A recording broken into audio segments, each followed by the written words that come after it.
এই বোতম পেঁচা, তুমি কি বোতম পেঁচা না লক্ষ্মী পেঁচা? এই উঠে গেল। কামড় দিয়ে উঠতে পারে না এটি। এই হাত ছড়া তো, হাত ছড়া। এই কি বোতম পেঁচা না লক্ষ্মী পেঁচা? কেউ জানলে বলেন কমেন্ট করে। এটাকে ধরা হয়েছে রাত্রে, সকালে ধরা হয়েছে। আমার তো মনে হয় এটা লক্ষ্মী পেঁচা। মনে করো তোমরা রাতে থাকলে এজন্য একটা খাঁচা কিনতে হবে, বুঝছিস? আমার এটা বিদেশি বোতম পেঁচা, কামড় দেবে না হাতে, কামড় দেয় না। ঘুমাচ্ছে?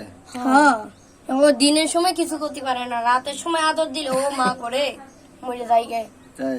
হ্যাঁ, রাত বিরক্ত করিস না, থাক।